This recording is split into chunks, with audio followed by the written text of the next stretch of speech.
सबका। देखिए, आज की जो प्रेस कॉन्फ्रेंस बहुत इंपॉर्टेंट प्रेस कॉन्फ्रेंस है और बड़े गंभीर इशुओं को लेकर आज हम प्रेस कॉन्फ्रेंस कर रहे हैं। ये प्रेस कॉन्फ्रेंस जो है, जो इस समय कार्रवाई चल रही है हाउस के अंदर, और उसमें जिस हिसाब से चीज़ों को देखा जा रहा है और जो रोल इस समय स्पीकर साहब का होना चाहिए, उन सब के ऊपर क्या इस समय स्थिति क्या है हाउस की, उसके ऊपर हम लोग बात करेंगे। इस समय जो जो चीज़ें वहाँ पर हुई उनके ऊपर संज्ञान मैं लूँगा, उसकी बात मैं करूँगा, क्योंकि हमारे साथ हमारे जो एक्स MLC गिरधारी लाल रैना जी हैं, जो खुद हाउस में रहे हैं, उसकी टेक्निकल क्या एस्पेक्ट्स हैं कि उसके अंदर रूल्स क्या बोलते हैं और रेगुलेशन क्या बोलते हैं, क्या रूल्स और रेगुलेशन के अकॉर्डिंग हाउस चल रहा है कि नहीं चल रहा है, उसके टेक्निकल पॉइंट सारे का सारा गिरधारी लाल रैना जी रहेंगे। और इस प्रेस कॉन्फ्रेंस में हमारे साथ हमारे मीडिया इंचार्ज प्रदीप जी भी रहेंगे। देखिए, स्टार्टिंग की क्योंकि जो बात यहाँ से शुरू हुई है, और वो कल अगर आपको याद होगा, जब हमारे माननीय मुख्यमंत्री साहब उमर अब्दुल्ला साहब ने जब हाउस में अपना पक्ष रखा और जवाब देने की उन्होंने जब बात की, उन्होंने जो शुरुआत कल की, तो उमर साहब आपने शीन से शुरुआत की, और कश्मीरी में आपको पता है और हम सब डोगरे अगर जानते हैं तो शीन का मतलब बर्फ, और आपने कहा कि बर्फ पिघल गई और अब बाहर आई है। तो उमर साहब, मैं बताना चाहता हूं कि ये बर्फ पिघलने में, इस कोहरे को हटने में, इस शीन के पिघलने में 30 साल लगे, और ये शीन और ये बर्फबारी 30 साल तक चलती रही। 87 के बाद शुरू हुई थी, अगर आपको याद होगा। और इस बर्फ के पिघलने में, इस बहार के आने में सबसे बड़ा रोल अगर किसी का है तो भारतीय जनता पार्टी का, और उस ऐतिहासिक दिन का 5 अगस्त 2019 के उस दिन का है। तो सबसे पहले ये श्रेय आपको भारतीय जनता पार्टी को देना चाहिए, वरना आप पर होता तो ये शीन अभी चलती रहती और हम बर्फबारी में ही रहते। दूसरी, क्योंकि कल उमर साहब ने हमारे मनकोटिया साहब को कटाक्ष किया क्रिकेट के ऊपर, जब उन्होंने पूछा कि आपने पेस बॉलिंग छोड़ के और मैंने स्पिन करना शुरू हो गया, तो उमर साहब ने एक रुचि दिखाई है क्रिकेट के अंदर। तो आपकी रुचि से तो हम समझ सकते हैं, अब क्योंकि आपकी क्रिकेट में रुचि बढ़ गई है, तो मुझे पूरी उम्मीद है कि उमर साहब आप JKCA के ऊपर जो जो हुआ है उसका भी जरा इस हाउस को बताएंगे, क्या हुआ और क्या नहीं, और कहां पर वो जो JKCA की बातें हैं उसके ऊपर भी थोड़ी क्लियरिटी करें। शायद तभी हम समझ पाएंगे कि आपकी रुचि जो है वो सिलेक्टिव नहीं है क्रिकेट को लेकर, बल्कि वो आप सही में यथार्थ रूप में लोगों को बताना चाहते हैं क्या हुआ। और दूसरी, जो मुझे लगता है कि एक हाउस के अंदर सबसे बड़ा क्योस क्रिएट हो रहा है, एक विधायक जो डोडा से हैं, महराज मलिक, जिनके कारण मुझे लगता है कि पूरे के पूरे हाउस के अंदर जो चीज आज फैली है ये बड़ी निंदनीय है। और मैं स्पीकर साहब का ध्यान आकर्षित करना चाहूंगा, with all due respect to his chair, के जहां पर एक तरफ आप हमारे leader of opposition Sunil Sharma ji, उनकी कोई भी टाइम को आप लिमिटेड कर देते हैं और अपने टाइम के अंदर उन्हें बोलने का भी मौका नहीं देते। कहीं ना कहीं जो सबसे बड़ी पॉलिटिकल पार्टी जम्मू कश्मीर की है, मैं बताना चाहता हूं फिर से, जिसे इस समय लीड वहां पर सुनील शर्मा जी लीडर ऑफ अपोजिशन के रूप में कर रहे हैं। देखा जाए 1.5 लाख से ज्यादा वोट हमने नेशनल कॉन्फ्रेंस से ज्यादा लिए हैं। देखा जाए तो आज भारतीय जनता पार्टी की वहां पर हुकूमत होनी चाहिए, लेकिन जिस हिसाब से आज आप जो लोगों की आवाज है उसे कुचलने की कोशिश कर रहे हैं, ये बड़ा दुर्भाग्यपूर्ण है। मैं स्पीकर साहब को कहूंगा कि हमारे जब भी लीडर ऑफ अपोजिशन की बात आए तो पूरी तरह से उनको उनका मौका देना चाहिए। जिस तरह से हमारे लोग चेयर का डेकोरम रखते हुए उमर अब्दुल्ला साहब को पूरी तरह से सुनते हैं, बिना किसी कटाक्ष के, बिना किसी जगह पे आपको टोके, इसी तरह से हमारे लीडर ऑफ अपोजिशन को भी सुनना चाहिए। और ये अगर कर रहे हैं तो ये दायित्व स्पीकर साहब का बनते हैं। अब मैं आना चाहता हूं, क्योंकि स्पीकर साहब कुछ लोगों को तो पूरी तरह से टाइम देते हैं बोलने का, भले वो जो मर्जी बोल रहे हो, भले वो अपने कानूनी और इन सब मापदंडों से परे होकर बोल रहे हो, भले वो हाउस का डेकोरम खराब कर रहे हो, लेकिन उनके ऊपर कुछ नहीं करते हैं, उस पर हम बहना चाहते हैं।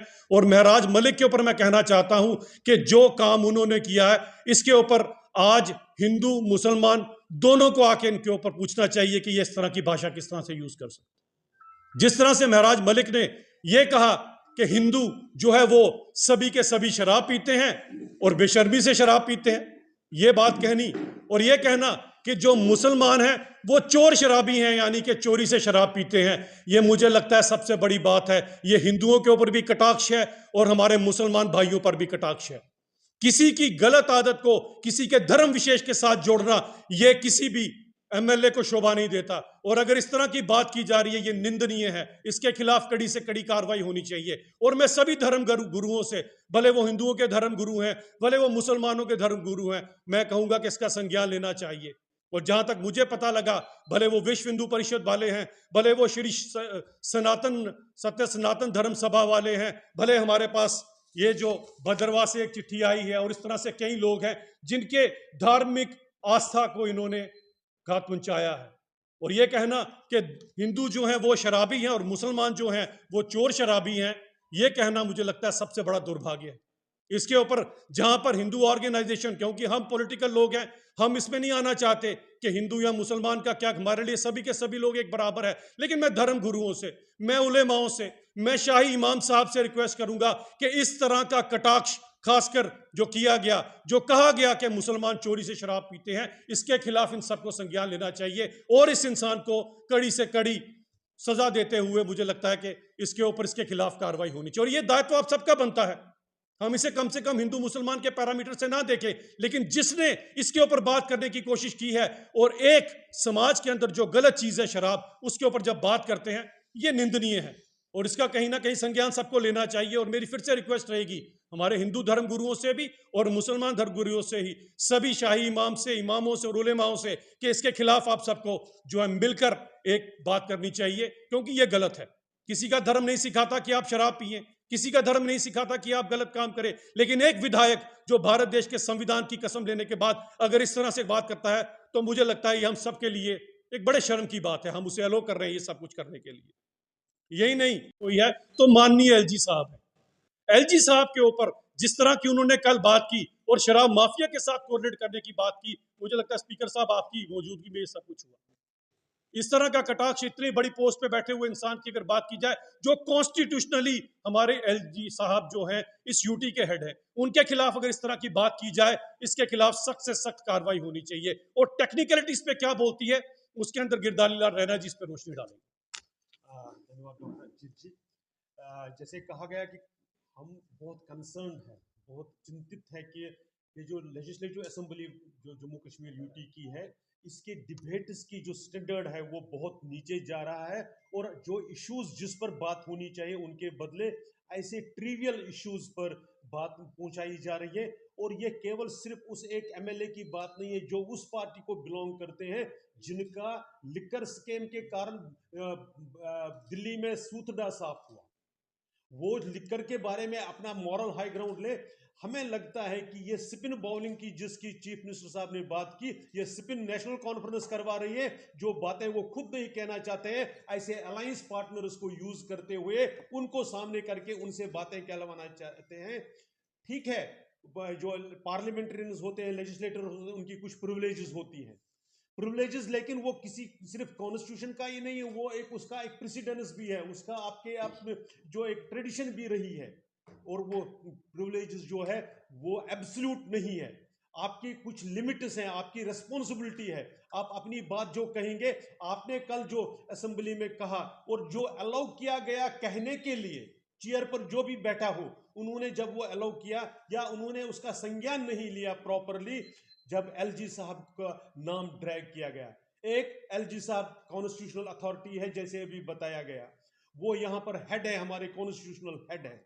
दूसरा, he can not defend himself in the on the floor of house, इसलिए उनका नाम नहीं लिया जा सकता था वहां पर। ये किस लेवल की बात हम अलाउ कर रहे हैं। और ये चूंकि जो प्रिजाइडिंग अथॉरिटी है हाउस की, उनको इसका देखना चाहिए। अगर वो उस वक्त नहीं देख पाए तो बाद में उनके खिलाफ कैसे एक्शन हो।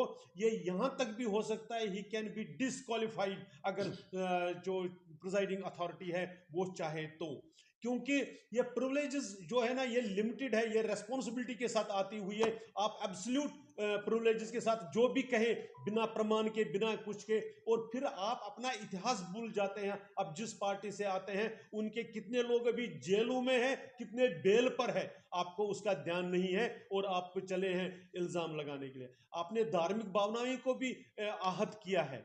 इस प्रकार की अगर ये जो असेंबली में अगर इसी प्रकार की कार्रवाई चलती रहेगी तो लोगों का विश्वास न केवल जो हाउस है उस पर से उठ जाएगा, उसको सीरियसली लेना बंद कर देंगे, बल्कि जो प्रिजाइडिंग अथॉरिटी है उनकी इंटीग्रिटी पर भी क्वेश्चन मार्क ना लगे। इस प्रकार की जिम्मेवारी प्रिजाइडिंग अथॉरिटीज की रहती है।